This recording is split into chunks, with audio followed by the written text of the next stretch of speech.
What's going on, Hokie fans? Another week, another win for Virginia Tech football. 37-17, the final score out in Norfolk. The Hokies take down Old Dominion, get the monkey off their back, and they move on to 2-1. We're going to unpack it all. It's episode 375 of the Tech Sideline podcast, and it starts right now.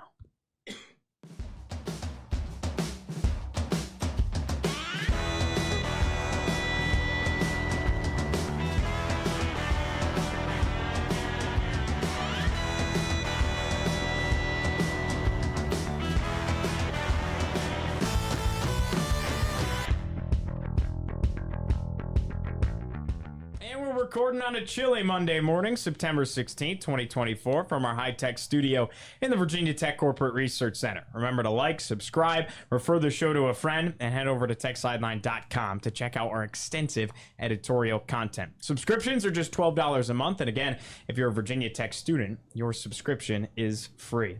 Tech Sideline is presented by First Bank and Trust Company, and the TSL podcast is also sponsored by the Robertson and Cox Real Estate Team. Hokie parents, don't pay rent, invest instead. The RNC team can help you find the right place to buy for your student to live in during their time here in Blacksburg. Visit rncteam.com to learn more, and we'll drop the link in the YouTube description as well. I'm your host, Giovanni Heater. To my right, Chris Coleman, our lead analyst and columnist. Across the way, Andy Bitter, our senior staff writer. And in the fourth chair, our managing editor, David Cunningham. The mustache man eating the cheese today behind the scenes. Forgot his sandwich bread, so he's got pepperoni and cheese for lunch. Doing a great job pushing the buttons. Nick Brown, as always. Well, guys, Virginia Tech comes away 37-17 win on the road in Norfolk. Andy, David, how was the trip for you guys? David, I know you got to go home, spend some time with the fam as well. Yeah, it was great. Home is fun, and it's nice that Virginia Tech actually did something productive in Norfolk this time. But it was great to see family, see some friends, and always great to hit my favorite restaurants when I go home. So nice few extended weekend days at home. Nice. Yeah, it was a uneventful trip. There wasn't this just catastrophe on the field that you're dealing with afterwards, and that always kind of heightens the post game and everything like that. So it's a pretty easy, breezy trip down there, no problems. Awesome. Glad to hear it. That press box, by the way, pretty nice. They just renovated a couple of years ago. Elevators worked. I was going to say, did you guys use the elevators? Elevators worked. Elevators worked. I had all my stuff when I left. It was great. Yeah, no problems. Down to you this time. It's actually funny you say that. The elevator was taking some time. I think that was just due to people coming up and down, obviously. And Zach Mackey and I waited for probably 5 minutes before finally we were like, all right, we're going to miss the start of the second half. So we ended up taking the stairs. But other than that, the elevator was flawless. Chris, where'd you watch the game this weekend? I was watching it Champs. Champs. Yeah. If there was a betting line, I would put Chris at Champs. I almost didn't go, but the last second I decided, it feels weird. I don't remember the last time I watched a game at home by myself. Probably, I guess, during COVID. Sure. Yeah. Cheeseburger? Yes, I did. Nice. I think the they win streak continued. Yeah, I think they took all of the money from the TV production that was going to happen for that game. They put it into elevator maintenance for this game to make sure people could get up there. Yeah. Well, there was a decent crew of Hokies fans out there, particularly obviously in that kind of far corner over there. A lot of friends and family. But it was a kind of raucous crowd for ODU, especially when the game first got going, I thought. Yeah, I thought. I mean, it was a mess of people trying to get into that student section at the whatever end of the stadium that was. But I thought it was a good crowd. I thought they were into it, and for once, Virginia Tech didn't leave the stadium on a losing end. So probably good for the Hokies that made the trip down there. I believe Harry Minium, who writes for Old Dominion, said that was Old Dominion's largest crowd ever in that stadium. That's what I heard. Yeah, the that's news right. reporters saying after that. So I mean, really, it didn't look that big on TV. No, well, I think part of it was that it wasn't spaced very well. Yeah, the stands on the other side, from the press box and the broadcast booth and whatnot, behind the Virginia Tech bench, for whatever reason, wasn't full. But the student section was overflowing. So there was like a row of 20 people deep trying to get in, to sandwich their way to funnel up to get up to the steps to it. So they got to figure out that operation a little bit better in the future, I think. I do think it's interesting, though. I mean, this is, Brent Pry has talked multiple times about that's not an easy place to win. And of course, it's not like the toughest place to play, but Virginia Tech, I think, has let that noise last two trips not Saturday, but the ones before, get to them. You know, even afternoon or evening game under the lights. It's their Super Bowl of sorts, and Virginia Tech went out and handled business this time. Is it that tough? I mean, I don't feel like you're going into a hornet's nest down there. East Carolina seemed to do fine with it last week. So I know Pry says that's a tough place to play. It's like, that sounds just what a coach says after they've lost at a certain place a couple of times. I don't feel historically, if you look at the record, that this place is just like, oh man, you're going into the Terror Dome over there. But they did something they hadn't done in recent memory. I should say, I should clarify, because I think they used to play in Norfolk way back in the day, as people have pointed out. But, in their third trip since this series has been started up here, this is their first win. So 37-17, the final score. Virginia Tech wins it over ODU. Again, makes it the third time's the charm in this series that started with 2 losses in 2022 and 2018. The good thing about this, never really felt like the game was in doubt at all. And I think you felt that way. I felt that way. So I don't know. Your thoughts on that? I didn't think it was in doubt. I was not happy at halftime, but Nor was I. I thought after about a drive and a half, it was obvious they weren't going to throw that ball down the field. And when you're that one-dimensional, like Virginia Tech would have had to really screw that up. And I realized Virginia Tech has really screwed it up before in Norfolk, but it just wasn't likely. So I didn't view it as a real threat. I was just annoyed that it was a 4-point game at halftime when I don't think it should have been. Wasn't likely, but that's where every Virginia Tech fan's head went. Correct. And, it's, ugly game, kind of. They started fast, then all of a sudden slowing down. ODU gets back in the game. Long run for a touchdown. Special teams mistake, Virginia Tech. ODU gets a field goal after that. Like, you can't tell me that at halftime Virginia Tech fans were like, this one's in the bag. This one's, because that's the recipe for an upset, is you let a team you're better than hang around. And if they get to hang around, then all of a sudden, what if you turn the ball over deep in your own zone and they don't have to go far to score, or they break another run, which they had been doing, some lost contain on a couple of plays like that. So I think the idea of an upset certainly pops into your head there, even if it seems unlikely, because they couldn't throw the ball down the field or throw the ball at all during the game. But for a while there, they didn't have to. They were running the ball. They run the ball pretty successfully. So I think at halftime, I don't think Hokies fans felt great about that. And I think it had to pop in your mind that an upset was possible. Yeah, the other way to look at it is, what if that Kyron Drones fumble on the snap had been recovered by ODU inside the 5-yard line? Exactly. That's the kind of thing that happens Yeah. at that place, at this invincible place that they go to, SB Ballard Stadium. I mean, that's how you let the worst of the two teams stay in a game like that. Well, they were able to pull away in the second half. Anytime you're running a mass substitution with 9 minutes left on the road, you have to feel like things ended up going your way. Especially 9 minutes left, you're on the road, no matter what way. Like, you feel good about that. You play to 2 some backup capacity. quarterbacks. Yeah. Could have used one more drive of defensive starters so that the buy-sell 17 points didn't hit at the last second. Kind of a garbage backdoor cover on that one. But no, you can't complain about that. I mean, at the same time, Kelly Lawson, I think, got hurt on that final drive staying in. So, like, I think Kelly Lawson's a backup right now. Yeah. Caleb Woodson started that game at will. So I think Lawson had 20 snaps, 21 snaps, something like that. There's still a major rotation. They're still trying to figure out who their top will is, but right now, if Lawson's hurt, then it's going to be Caleb Woodson by default. We'll get there. Grant Wilson, he was questionable coming in. Him and Jason Henderson, again, their stud linebacker, both did not dress, from what I was told. Hard to win many games without those two guys if you're Old Dominion. It felt like their absence was certainly a factor. Well, the other thing I didn't realize is Emmett Moorhead had gotten dinged up before, too, and he's a guy who at least had some experience. So you're playing a redshirt freshman as your quarterback, and they bring in a true freshman, I believe, behind him. Those guys have never taken college snaps before. Now they're back there in the pocket, and APR is roaring off the edge, coming after them on every single snap. I mean, that is a tough spot to be in, and you saw how they handled it. They handled it like freshmen making their first career snaps in college. So it was a real tough spot for ODU, and certainly not the level of challenge that Virginia Tech will face in the upcoming weeks here. But that is a difficult situation to go in for the first time, because that's a lot of pressure, and you saw they couldn't handle it very especially with behind an offensive line that can't pass block. It's not ideal. After week 1, when everybody's like, oh my God, look at that freshman South Carolina defensive end, and then you realize, oh look, they're playing Old Dominion. I think that guy's still pretty good. Yeah, he's still pretty good. No, it's. I mean, I think they've allowed the most sacks in the country now, 14 through 3 games. That is a leaky pocket there, and APR especially exploited that on Saturday. Andy, you had mentioned the little bit of a lull that this team hit in the second quarter, but this was the first time they did get off to that quick start. 2 touchdowns on each of the first 2 drives of the game. You go right down, boom, the 25-yarder to Jalen Lane. I mean, there was nobody within 15 yards of him.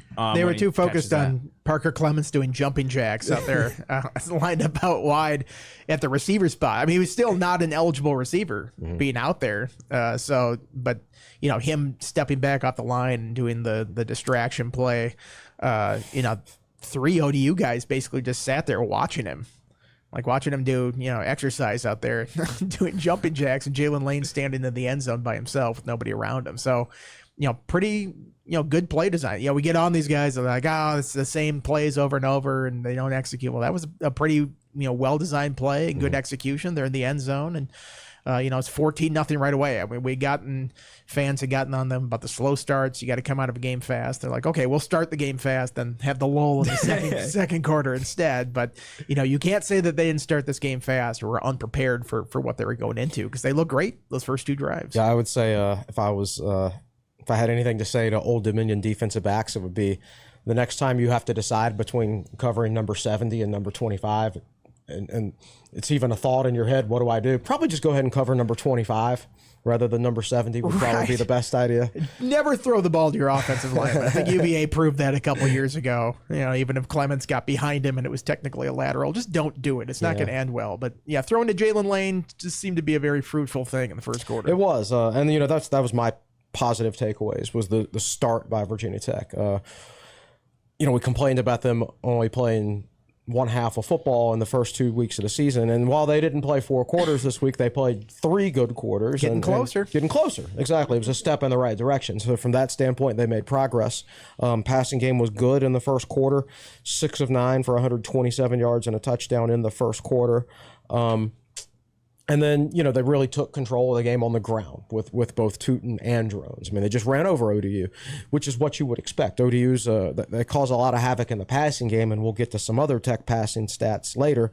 But they were undersized defensively, and Virginia Tech exploited that and ran the dang ball. It felt like a game last year in the second half of last season where they were better than the team they were on the field with, and it didn't start just gangbusters like it didn't in every game. But once that, Boulder got rolling and got some momentum in the second half, all of a sudden you look at the score sheet, 289 yards rushing, 202 in the second half, ripped off some big plays. I mean, that last Tootin touchdown, it looked like a defeated ODU defense. They barely even got a hand on him on the 20 yards he was rumbling to the end zone. So, I think that's what this team is best at. They're not great at coming from behind. They're not great at, pulling out a one-score game, a one-score win or something like that. That's been proven over the last couple of years. But they can steamroll you if they're a better team than you, and eventually they prove it over the course of 4 quarters. Let's talk about the offensive side of the football here for Virginia Tech, since that's kind of the direction you guys had taken it. 465 yards of total offense, 289 on the ground, 176 through the air. Kyron Drones goes 15 to 26, 176 yards, a touchdown. Did have the 1 interception. Led the team in rushing, 12 carries, 117 yards, and 1 touchdown. He had, 1 more yard than Bashal Tootin? Yeah, those ODU defensive backs were not particularly interested in trying to tackle him. Well, I think they were interested. They just couldn't do it. Capable. I mean, Drones is a big dude. Yeah. And he's bigger in person. And, we asked him about that, and he had a great quote about it's like, I'm not worried about cornerbacks in the open field. Like, if you try to tackle me high, that's on you. Like, yeah, I'm going to punish you in that situation. And he was, he specifically did not go out of bounds. I mean, he eventually went out of bounds, but not before putting 2 guys on their butts down the field. And, he's like, I sensed that this team sort of needed a lift at that point. They needed something to get them juiced over there on the sideline. I think that did it. They didn't score a touchdown on that drive. I think it was a field goal there, and they got a field goal off a turnover either the drive before or after that. I can't remember the order exactly, but that certainly got the sideline into it, and certainly got the fans into it, and sometimes you need to do that as a quarterback. Well, let's remember, it's with a grain of salt to an extent because it's Old Dominion, but Kyron Drones, a big part of it was the long 53-yarder that you were just mentioning there, Andy, with the stiff arm down the right sideline. 9.8 yards per carry, and he didn't get sacked either. I mean, how pleasing was that to see? It was good. The pocket was clean for the most part, and he had a big game on the ground, and it was good to see him get going on the ground like that. And you know, I like, you know, a couple of their calls, which were basically, I think they faked the toss a couple times and then led him in the opposite direction, which was a call they used a decent amount last year. I think that was the 53-yarder. I think you're right. So yeah, it was good to see him get involved in that because, you know, that's who he is a player. You can't not have his legs as part of a game plan. You just can't. And so it was good to see them make that a focal point this week, and it has to be. Yeah, and then you know, taking into account the level of competition who they're playing ODU, which was a salty defense in those first 2 weeks. I mean, South Carolina only won that because they had fields that were like 6 yards and 8 yards or something like that when they scored their touchdowns. But you know, Tech protected well. I know we take these PFF grades with a grain of salt, but at least the initial grades after that was the best pass blocking grade they had in the last 2 seasons, I think. So, you know, they kept drones upright. There was some pressure. He was able to get away from it. Maybe prefer a little bit better passing in some situations. I think he'd like that deep ball back to put it out there a bit further to Aiden Green. But, you know, picking nits right now. They went out there, they did what they needed to do, and they beat ODU. 21 carries, 115 yards. Of course, the 2 touchdowns. Jalen Lane, 7 catches. That 5 hit real quick in the first quarter. The first quarter. That was beautiful to watch. He's the only one who took 5 catches to get that in the first quarter. And then, you know, my whole logic last week was like, Ollie Jennings is going to put on a show.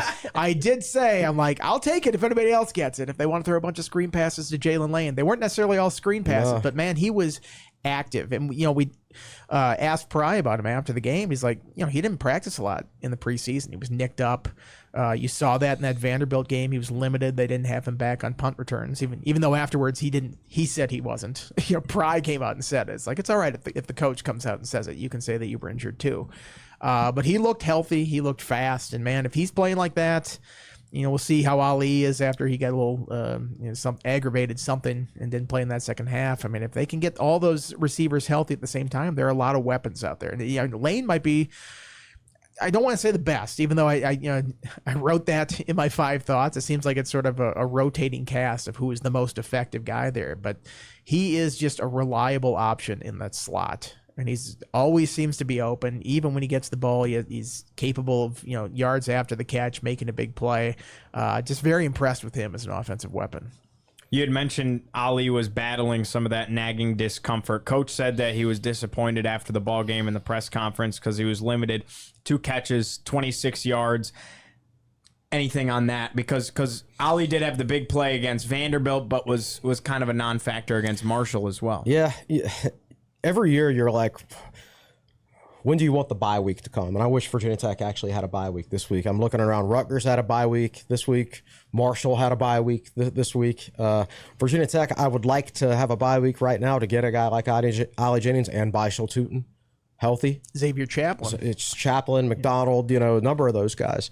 But I would also like to have a bye week, you know, just I think after 3 games, the Tech coaches have a better idea of who they are as a football team right now. And now you could have a bye week. You could really dial that in to a certain extent. But when you sit here and think about, okay, you got a physical game against Rutgers this week, and then you've got a short week against Miami. Then you've got the longest trip of the season to Stanford. There's a lot of travel and a lot of physical teams coming up. And Virginia Tech is somewhat banged up at some of their key positions right now. Lastly, Quan Felton, he had 3 catches and 20 yards for Virginia Tech. All right, I wanted to bring up a big point here, guys, offensively, that I thought told a big part of the story of this game, so I want to hear your thoughts. Stalling out in the red zone for this team. We talked about it as maybe a little bit of an issue, especially the middle portion of last season before they really got going.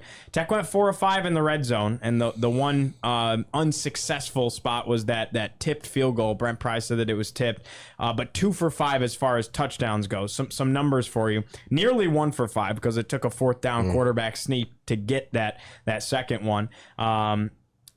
When it goes to the red zone struggles, 13 red zone trips so far this season. Virginia Tech scored 6 touchdowns, 5 field goals. They've come away empty twice. They're scoring touchdowns less than 50% of their trips to the red zone, obviously. And then they're 13th out of 17 ACC teams this season. Granted, they have not played an ACC game. The only teams that have less touchdowns in the red zone are Virginia, NC State. We know they're struggling. Clemson, who would have seen that? But that's because when they scored against App State, it was 65-yard touchdown, Right. 65. And then Florida State only has 2 red zone touchdowns I don't this think year. anybody aspires to Florida State levels of football. Do they this have more year. than 2 red zone possessions? They don't feel like they're down there a whole lot. That I don't know, but they have 2 red zone touchdowns, which Rough. is dead last in the ACC. Yeah, I mean, it wasn't great for Virginia Tech the other day, and that's speaks to how this offense isn't quite completely clicking, and you need to turn those opportunities, especially after the short fields, into touchdowns. They're up 14-10. They end up having to kick a 21-yard field goal. Like, okay, now you're only up a touchdown instead of 2 scores. That's a big difference. The next one, I think, after the fumble, I think that's the order it went in. You're up 17-10. You can go up 2 touchdowns. Now you're only up 20-10 at that point. So it's just, they had a chance to make this an even bigger blowout than it was. Right. I mean, consider it was a 20-point margin. Eventually, it was really a 27-point game. I mean, it was a blowout at that point, but it could have been even more earlier in this game. They could have probably even got their backups in earlier than they did. So you can do that against ODU. You can do that against Marshall. Apparently, you can't do that against Vanderbilt because they lost that game. But Rutgers, Miami, the schedule does ramp up here. This is a serious part of the schedule here. And then, even after that, the trip to Stanford, Georgia Tech, BC playing very well this year. Clemson, obviously, Syracuse, can't skip over Syracuse in that order there. They're playing pretty well too. You have to turn those field goal opportunities and red zone opportunities into touchdowns. That's basic football right there. And I'm sure all the Hokies coaches are kicking themselves about how they played in there. Yeah, I got to be more efficient there. It's always more difficult in the red zone because the field is compressed, of course. Right. There's just less space. But that's at some point this year you're going to have a close game, of course, and red zone success is going to be one of the factors in winning or losing, right? Tech's got get a little bit more efficient in the passing game. So I went over Drones' first quarter numbers earlier. 6 of 9, 127 yards and a touchdown in the first quarter, which is very good. He didn't play basically at all the fourth quarter. So second and third quarter, basically, he only threw for 49 yards on 17 attempts, which was very similar to the first half of the Marshall game when he had 42 yards on 16 attempts. To go into that a little bit further, you remember the trick play went 25 yards for a touchdown. The fumble, which he ended up turning into a 44-yard pass, which that's as much luck involved as that as anything. So you've got a 25-yarder on a trick play and a 44-yarder off a busted play in the first quarter. Without those 2 plays in the traditional passing game, he's 13 of 24, 105 yards, no touchdowns, and 1 interception. That's 4.4 yards per attempt.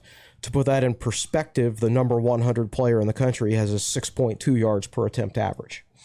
This is a very inconsistent passing game right now. When it's on, it's on, like the first quarter against ODU and the second half against Vanderbilt. But when it's off, it's off. Like it's either really, really good or really, really bad. No in between. Right, you've got to find a way going forward to find some more efficiency there and to be a little more consistent because the competition is going to jump up. Rutgers is allowing 133.5 passing yards per game and 4.5 yards per attempt. Different level this week. This will be the best team Virginia Tech has faced. Vanderbilt, by the way, lost to Georgia State this past week. I hope when you're judging me about my passing record that you don't just take away my best plays. Just like, You're right. if you take away his 2 best plays of the day and his touchdown throw and the longest throw, Correct, but one of them's a busted his stats play. didn't look very good. It's like, well, he still made the play on it. Right. I mean, who knows if it wasn't a busted play? What if he still hits lane coming across the middle and he breaks it out free like that? I mean, you have to take all that into account when you're factoring it in. Could he be better? Sure. I think so, and I think everybody, Drones himself would agree with that. But he made plays. He didn't overthrow Lane in the touchdown when he was wide open. I mean, that's the last thing you want to do in that situation is leave it short or something like that. Just underhand it to him at that point when he's that open in that situation. So, I think he played okay throwing the ball. I think he could be better, but yes, going to have to be better in these next couple weeks. What do you guys think happened as far as just, it's hard to ask. It's hard to ask a team to go out, hey, drop 52 points or whatever, and just every time you get the ball, go score. Like, realistically, that's not this offense, right? But what is it that happened that made this team lull a little bit in the second quarter? Is there anything you can attribute it to, or tried a couple of things, didn't work? Like, did you see anything change? I don't know if necessarily anything changed. obviously they blitzed out. I don't mean defensively they blitzed them, but they kind of blitzed ODU from the very beginning, and it's 14-0 just like that. And it kind of seems like it's going to be one of those 50-0 games at that point. But to ODU's credit, they settled in. And what we did say about ODU's passing game coming in is with that type of defense they run, they can mix up their coverages and make things very confusing for a quarterback. So yes, Virginia Tech struggled for a lot of that game throwing the football, but so did South Carolina. East Carolina threw 4 interceptions against ODU. So I think from that standpoint, Tech has probably been more successful throwing the ball against ODU than anybody else has this year. So from that standpoint, you feel pretty good about it, knowing that their defense is good against the pass and can create lots of issues against the pass. So some of that's ODU. Some of that is, just Virginia Tech is not firing on all cylinders right now as a football team through 3 games. I think, you don't want to judge it on 1 game or even 2 games. But 3, you're starting to get a larger sample size, and Tech isn't quite firing on all cylinders. And I don't think that you can put your finger on any one thing and say, if you fix this, then, the turnaround begins and Tech's going to be almost unstoppable or whatever from here on out. They just, everything, the whole operation has to improve. Yeah, it might just sort of be human nature, too. They got off to such a great start after that was such an emphasis for the first couple of weeks. Like, all right, maybe they thought this game was over at this point. ODU had not showed a whole lot of fight to that point. So, took the foot off the gas a little bit. To their credit, they turned it on the second half and put the game away. But I think sometimes that creeps into the mind. Like, all right, maybe we already got this one in the bag when that clearly wasn't the case. Tech also went 8 of 18 on third down. Is that something that you'd like to see improved upon a little bit? I think 8 of 18 is a pretty solid number, isn't it? Yeah, I'd probably take that. Yeah. Take 8 of 18. Yeah. What you got, Dave? Yeah, well, something that I thought was interesting, and you picked up on it. Some picked up on it real time, I think. But after those first 2 drives, Old Dominion switched quarterbacks. Right. Went to basically another backup, and that's the guy who ended up having that really, really long run. Yeah, I mean, Andy talks about Old Dominion didn't really even show signs of life. Yeah, but I did like how the offense responded in the second half, and I think if you're a Virginia Tech fan, you have to be happy with that. Like, I wrote it down. The run-pass split in the first half was 21-20 run-pass. Second half was 30-6. Very similar to like the Marshall game. Very similar to last week. Maybe, it's hard to kind of put a finger on one thing, but I think the Hokies have gotten really comfortable in the second half the last couple of weeks. They've gotten comfortable pounding the rock, just running the ball, and you saw Drones and Tootin be able to do it really well, but there's just a little bit that lacks in the first half. I mean, they had, back-to-back touchdowns to open the game, and then on 3 of the next 5 drives, 3 and out, and then you combine a turnover on downs and a missed or blocked 33-yard field goal. So it's like the next step, I think, for the offense is like, okay, you started fast, do it again, but also like don't let the foot off the gas. I think some of it is they might be saving Tootin a little bit for the second half of games because he's a little bit banged up, as we know. And I like for him to have 20 carries. He was banged up. I wrote this down. Tootin had an injury with 5 minutes to go in the second quarter. Mm-hmm. So and that stems from last week's injury against Marshall. Yeah. Tootin had 21 carries. And he had 22 the previous week. Yeah. So if you go out there with run heavy in the first half and stay being run heavy in the second half, then what's he going to have, 35 or 40 carries in a game? Like nobody can manage that workload these days. It's not Eddie George football anymore like the Titans used to do with that guy. So I think maybe if you do want to go more run heavy in the first half, which I think you should, you've got to work in Malachi Thomas more. And they seem kind of hesitant to do that at this point. He only had 4 carries this past week. So that's part of it is you're saving, like you cannot physically expect Tootin or any other running back to have 30-plus carries in a game very often these days, particularly not in back-to-back weeks. So that could be part of the strategy is like, okay, if we're going to pick a half to really lean on Tootin, we're going to pick the second half. Anything else on the offense before we shift gears a little bit and talk about this defense? Johnny Garrett, I thought he played all right, stepping in for Chaplin. It's sort of a weird thing. Like, he got kicked or stepped on or rolled up, and it was a pregame goal line snap. Like I was watching it at the end. I just sort of saw him go to the ground, and then he was stretching out his knee and stuff like that. I'm like, oh, there it is. There's the ODU curse rearing its ugly head as your starting left tackle gets hurt in the pregame. Not the way you want to go to the locker room before the games with your, one of your best players getting hurt like that. So, that was a curveball thrown at them. Chaplin did start, but then, re-aggravated or got hit or something happened and he couldn't go. So I think they were going to play Johnny Garrett anyway, which is kind of surprising because he didn't have a nameplate on his jersey. I don't know. Can't explain They're that. going to fix that whole thing. But I thought for stepping in there and playing really the first extended period of time that he's had in college football, I thought he handled himself pretty well. And the part of that offensive line that cleared the way for 289 yards rushing, he had a hand in that. Yeah, I think you've got to give props there because sometimes if you're a backup and you've played one snap the first 2 weeks, even if you get told, yeah, you're going to play a little more this week, you're maybe not as mentally prepared because if you're not expecting to play that much, but then to find out 5 or 10 minutes before the game that It's go time. it's go time. Yeah. It shows that he was mentally dialed in during practice and knew the game plan and everything like that. I've only seen that happen once before. That happened to me in high school, getting hurt in pregame warmups, and I had to miss. How did that happen? What'd you do? Defensive backs drills. We were. It was the wrap-up tackling drills where the ball carrier comes at you, you get underneath him, practice your tackling for him, and you just lift him up. And pulled a muscle in my back on the lift up. Yep. It was excruciating pain. Just Wow. yeah, it does happen. How long were you sidelined for that? Just one? that week. It was okay after a few days, but man, it was how it is when you tweak something in your back and you feel fine, and then just like that, you're like, oh my god. You didn't get into the locker room. They didn't give you the Varsity Blues cortisone shot. No, Shoot didn't you have out one to of get ready those. for it? That was at Appomattox, and it started pouring rain, and it was in November, and it was cold, or it might have late October. So I sat on the sideline with a busted back, and just like shivering and freezing to death. Cold That was- rain, yeah. and you opted. I feel like that was a business decision that you made No, back in the day. no, Like, I I would've don't know if I could go in this no. I would have cold, been warm rainy if game. I'd been but if I'd gone to the locker room, sure. But I sat on the sideline and just suffered. I would have rather been in the game. At least I could I'm have stayed guessing warm. Chatham didn't have one of those huge like NFL style like parkas that they give the players. No. What I did is I borrowed somebody's leather jacket. Okay. I didn't bring mine, but I borrowed somebody else's and sat on the sideline. So I had to apologize because I got his leather jacket soaked because it was pouring. But anyway, there's the only other time I've seen a pregame injury. Story time with Chris Coleman.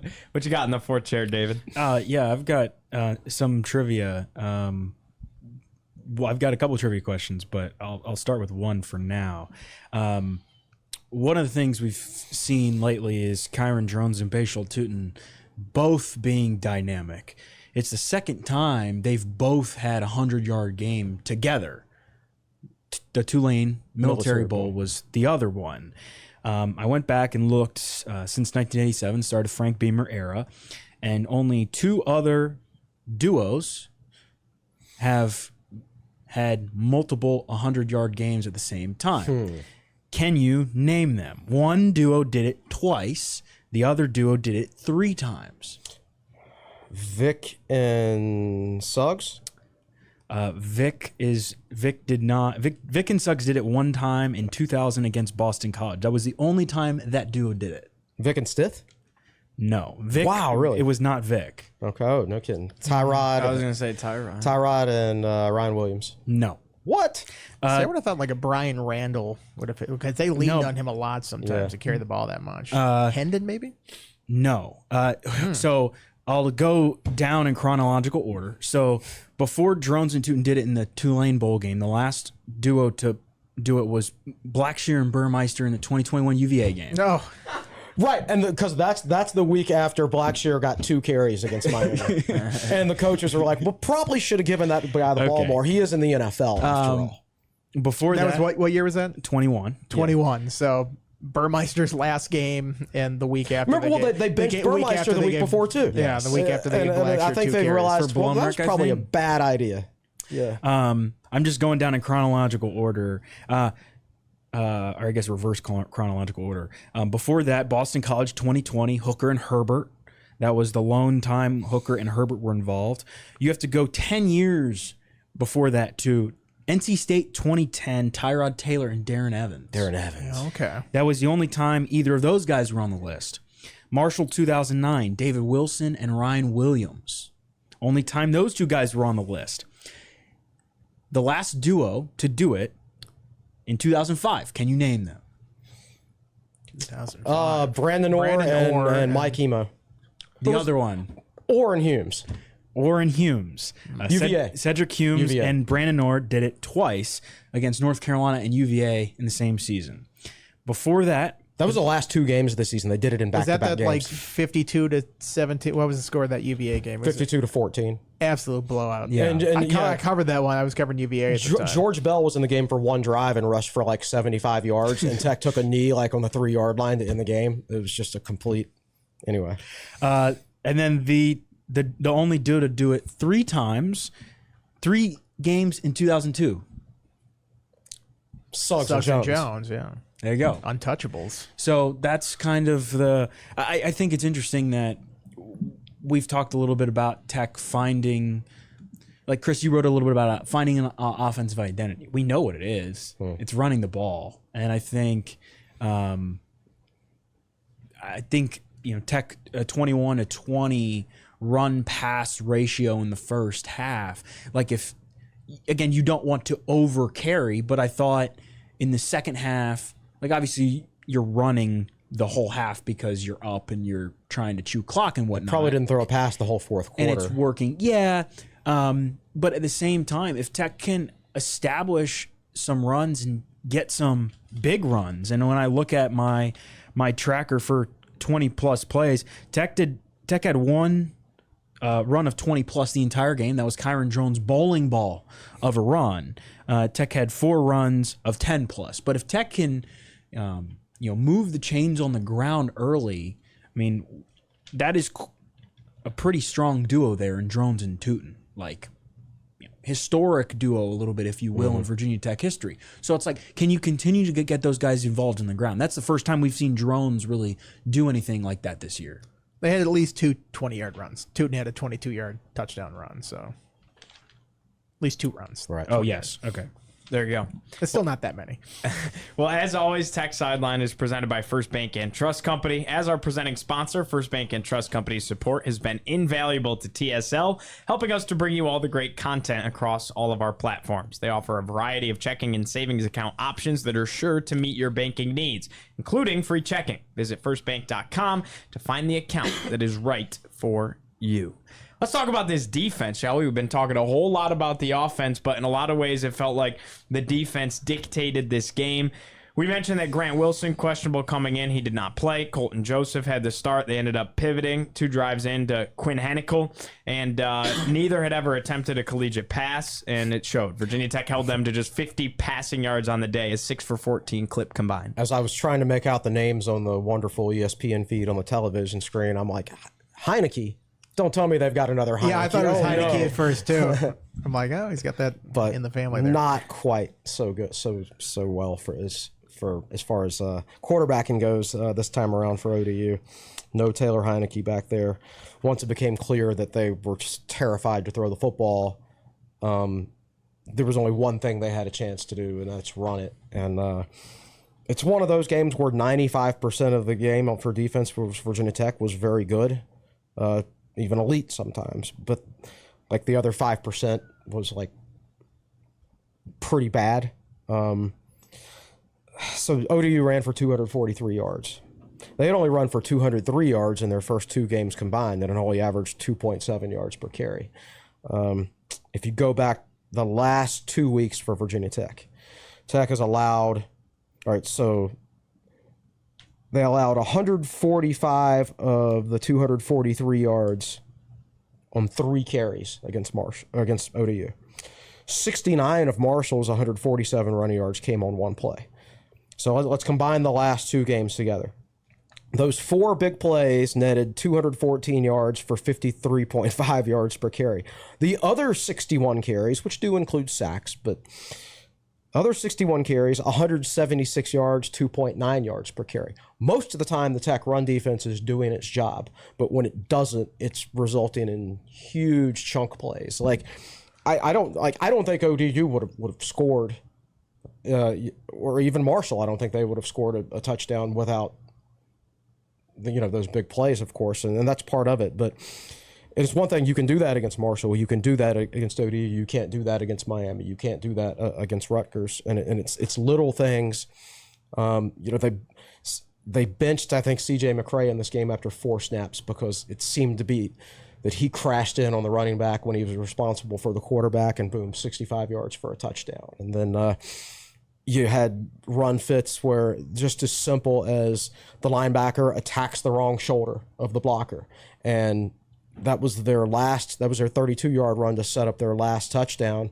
And if you watch that play, every other Tech defender did his job. If he attacks the blocker's other shoulder, as he should, to control his own gap, then that back has no choice but to run it into those other 3 defenders that had done their job, and it would have been a tackle for loss. So it's just little things like that for the Virginia Tech defense. The inconsistency is creating some issues. Like I said, most of the time they're doing their job pretty well. They're doing their job at a higher rate than they did last year, but the big plays are still an issue. And they're an issue against 2 bad offenses. Like ODU hadn't been able to run the football. Marshall is not a good offensive football team. At least they don't seem like it.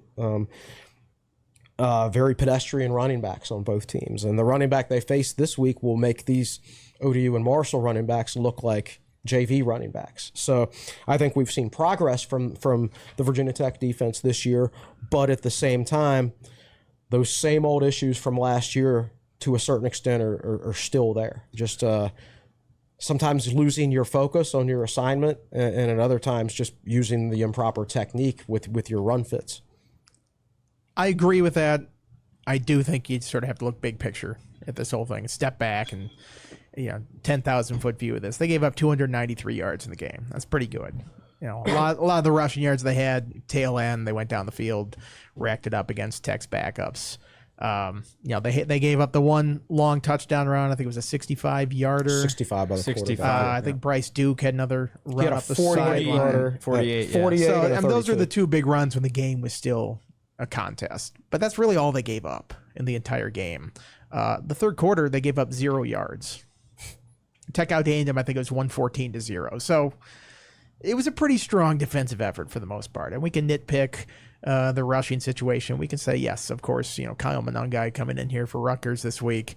That's going to be a step up in the challenge, considerable step up, especially with the way that Rutgers plays and just kind of, pounds the ball over and over. But I have a tough time finding too much fault in a game that they effectively gave up 10 points. I mean, I know they got that touchdown late against the backups, but basically gave up 10 points, basically gave up 2 big plays, gave up absolutely nothing in the pass game.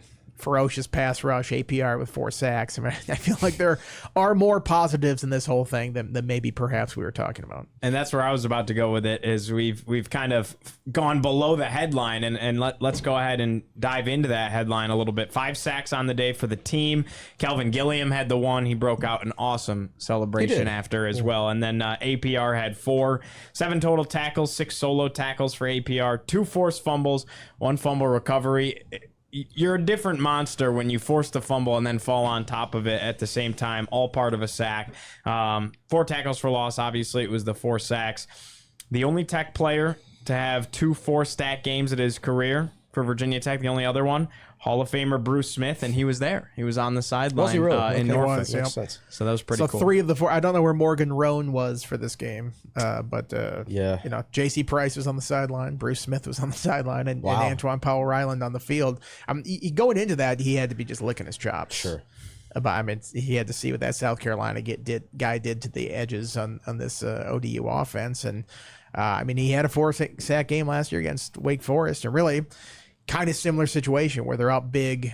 I guess when he got some of these sacks, they weren't up huge, but they were clearly passing situations. Wake, he had 3-on-1 drive, right? Yeah, at the very end when the game was basically decided and they had to pass every down. But this was a situation where anytime ODU dropped back to pass, like, it was going to be a bad deal for their quarterback because he just had no time. There was nobody open down the field, and he basically would get pressured and step up to the pocket, and there's APR to hit him every single time, and knock the ball out twice on 2 of his 4 sacks. Yeah, and to your point, Andy, it was APR, but it was everybody as well. 3 quarterback hurries. You had one of the quarterback hurries result in the pick because Jaden Keller crushed him on Mansour Delane's interception. I mean, I don't know who he was throwing the ball to be honest with you. But Keller just spears him. And then Burgos had a big hit on one of the receivers. Like they were out, they were hunting a little bit. Yeah, it was a physical performance, Yeah, no doubt. Well, they had that. They had the 2 turnovers too. They got the pick, they got the fumble. I assume they scored a touchdown after that pick. So that's 10 points off turnovers. Pretty good. You'd like it to be 14, but when you do that and you only turn the ball over once, I don't think they had a fumble that they lost. Did they? I don't think they did. No. They had the pick that Drones had, and I'm not sure if ODU scored off of that. But that's pretty good to your advantage to have points off turnovers like that. Tech does continue to do a nice job, too, of getting off the field. Tied now for 27th in the country in third down defense. Opponents are just 12 of 42 against the Hokies this year. Obviously, you factor in Marshall and ODU, but you're getting off the field. Yeah, I mean, whatever level of competition you faced, if was it 27%? Is that what you said? 27th in the country. 27th in the country. 12 of 14. Okay. Is so worse than 27%. I Yeah, think. yeah. So that's a good deal. If you can keep that up, that'll win you games right there. Yeah, no doubt. Who else stood out to you defensively? I mentioned Keller had 2 of the 3 statistical quarterback hurries, so that kind of jumped off the box score a little bit. Anybody else have a nice game in your thoughts? I think in a game like that, it's kind of across the board. Like I said, there was only about 4 or 5 plays in that game where the Hokies didn't do their job. For the most part in that game, it was guys doing their job, and it wasn't a lot of flash to it outside of APR. But it was just a steady performance across the board, which you would expect against an ODU team that is limited offensively. I thought Aeneas Peoples was good, and I think he's been good all 3 games. He's as advertised, in my opinion. A guy that's impressed me, he didn't play against Vanderbilt, but he's played pretty extensive snaps the last 2 weeks, is Quentin Reddish. I think he's played at a higher level so far this year as a true freshman safety than Mose Phillips did last year as a true freshman safety. So I'm pretty encouraged about his performances so far. And Mose himself didn't have the greatest game against Vanderbilt, but he's played well the last 2 weeks. So I do think that I think Virginia Tech has made strides at safety. I think that their performances at safety have been much better so far this season than they were a year ago. You mentioned Mansour with the pick. 2 in 2 games now. That's a nice bounce back after the Vanderbilt start. You mentioned Peebles. PFF had him as the second highest graded defensive player. He had 3 hurries. He had as many hurries as APR did. Right. He didn't have the sacks, but he was getting in the backfield and creating pressure like that. There you go. David, you got some more trivia for us? Well, I wanted to say I was impressed by Kelvin Gilliam. That's the second straight game he's gotten in. I believe second straight game he's gotten in there and had a sack. He seems like a guy that has been coming on. We talked to him within the last 2 weeks, and he's playing with a lot of. He's very happy. He's enjoying. He is very happy. He's enjoying the style that Virginia Tech is playing, the scheme.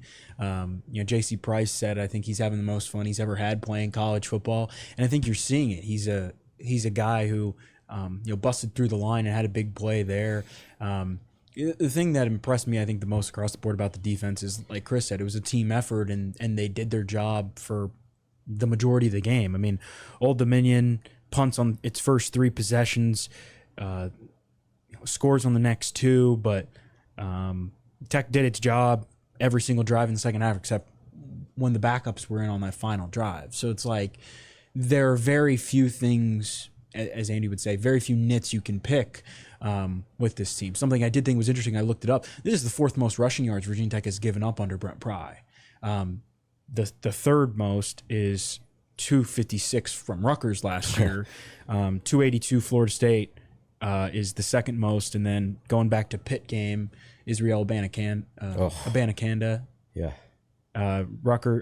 Pitt, 326 yards in 2022. But so it's, how can Virginia Tech kind of balance that a little bit? But overall, I mean, to only give up 10 points,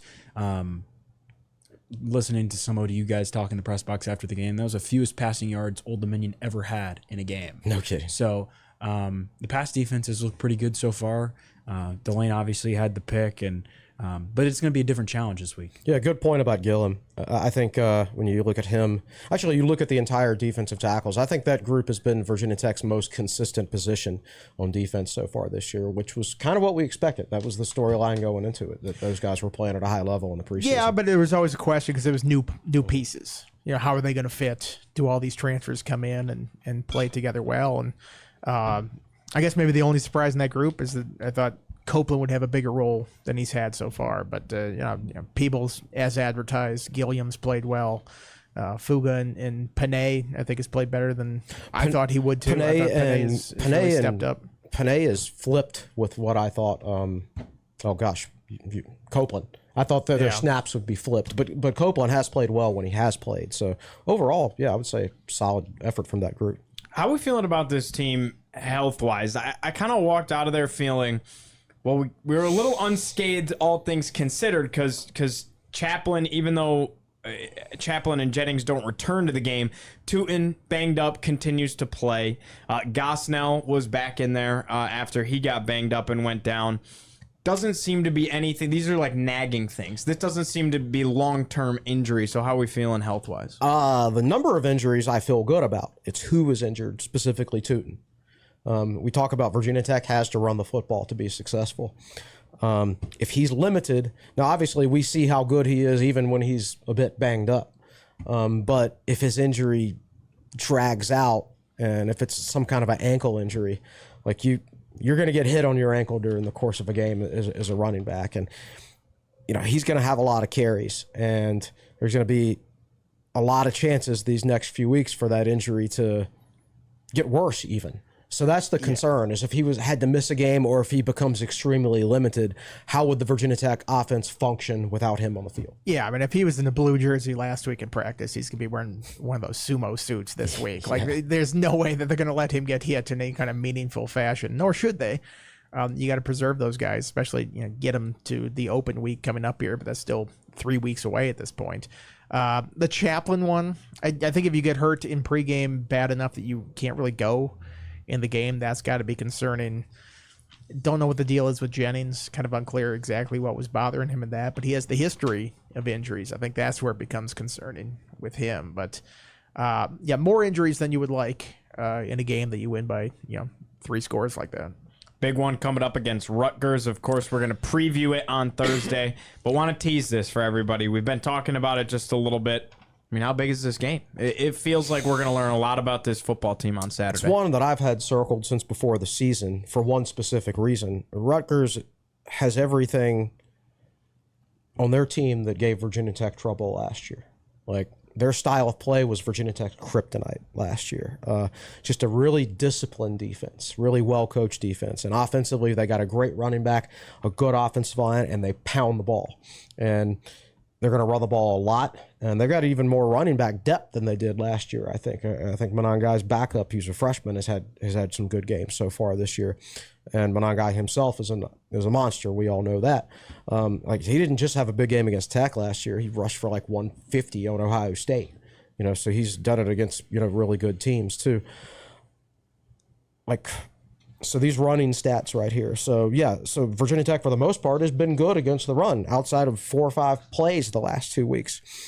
When you go up against a guy like Monangai, the concern is those 4 or 5 plays turn into 8 to 10 plays, right? And that's where you can lose a football game really quickly, when the level of competition jumps up. I think Virginia Tech has improved. I think their safeties are better. I know their safeties are better. I think their linebackers have improved, but we knew they would improve. We just didn't know how much. Would they improve a lot and become a good group, or would they improve just a decent amount and be an average group? Kind of looks like it's the average group to me at this point, but we don't know that for a fact yet. We're about to find out after this week, though. This game is going to tell us a lot about this team. How much of the Hokies improved in those key areas where they were bad at last year? We're going to have our answer after this week.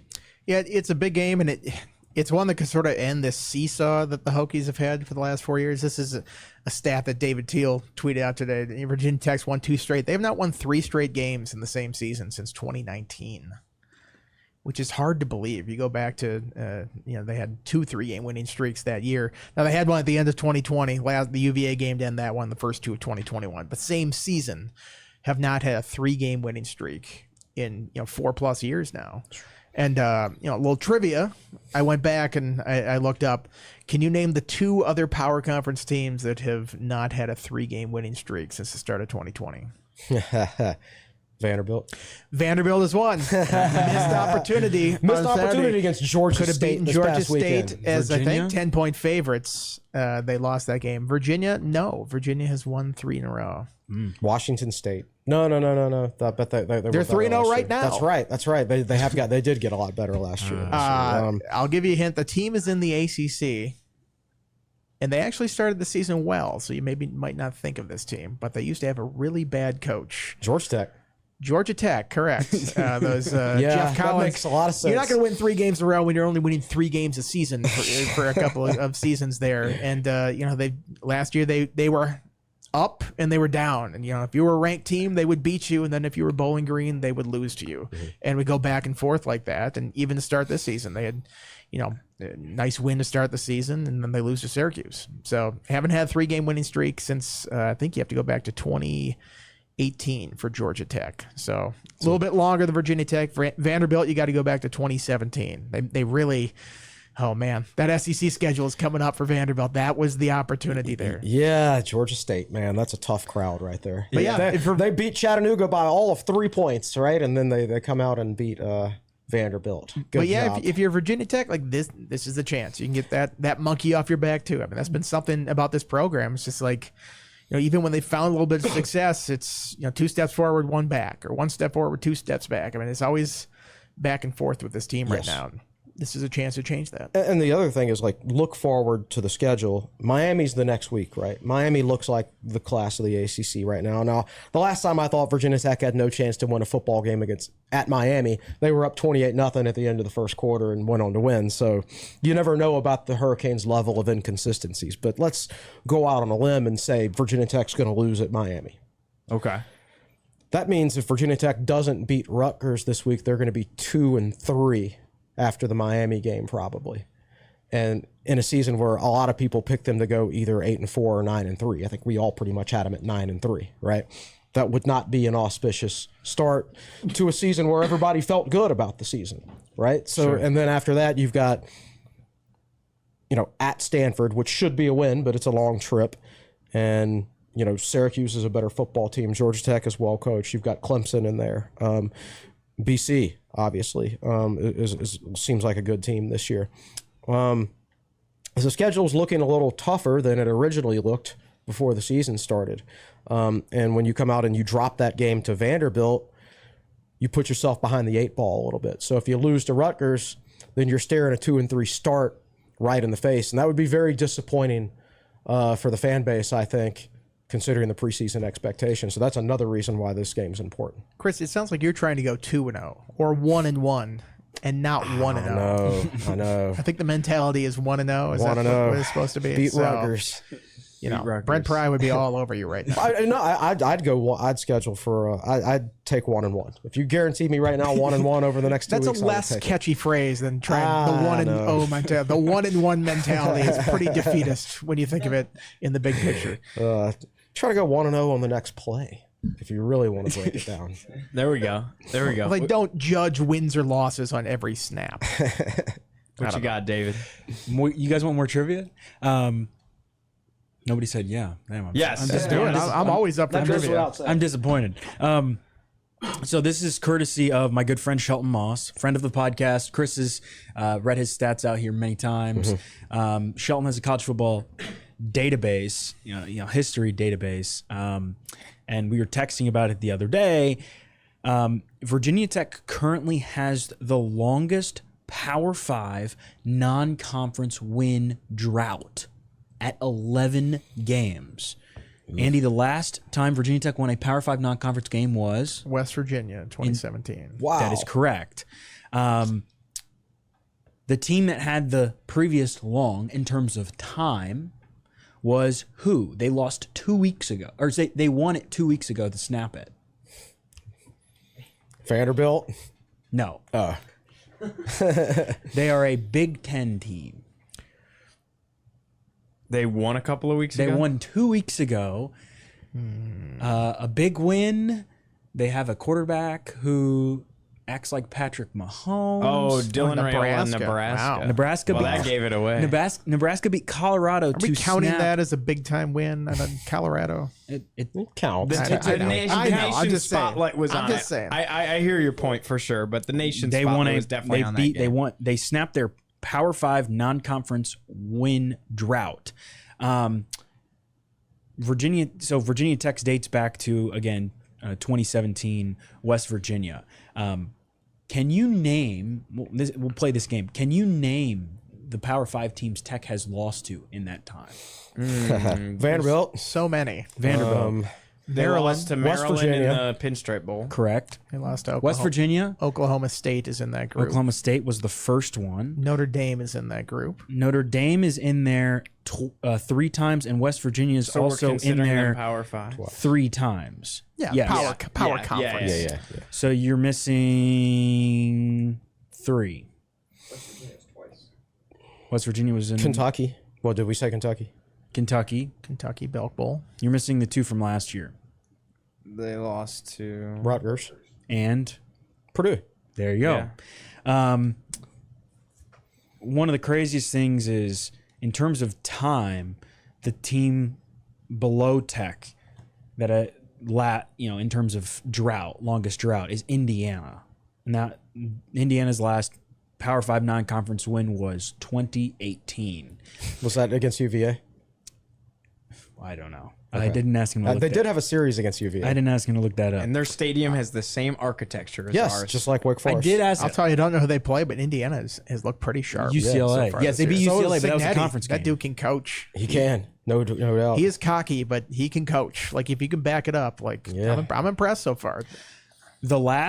I asked Shelton to look this up, and he did a great job with this. The last Power 5 team to have an 11-game drought, losing streak, I guess, in the non-conference was Purdue from 2008 to 2017. So Purdue went 9 years without winning a Power 5 game.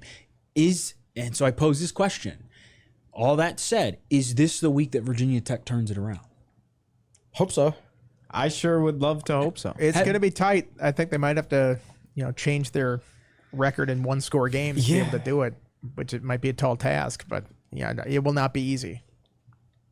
We got a lot to talk about when we preview this game coming up on Thursday, but there's a little bit of a tease for what to expect coming up on Thursday. Anything else, guys? What's coming up editorial-wise throughout the week before we let everyone go? I have a couple of Jason Stame articles today. I think I'll probably at some point do a true freshman report, my first one of those, to tell people which true freshmen have seen action yet, even on special teams. I don't think there's been very many. And just keep everybody up to date on the redshirt status, which is going to be pretty strong this year, which is great. Yep. And the preview on Thursday this week, right? Yeah. We'll be back at practice tomorrow. We'll see how things go from there. All right. David, anything for you editorial-wise? No, it's a regular Same week. old, same old? Yeah, it's a regular week. I'm interested to see how Virginia Tech bounces back, and of course, like Andy said, we'll talk to Pry tomorrow. We'll have injury updates.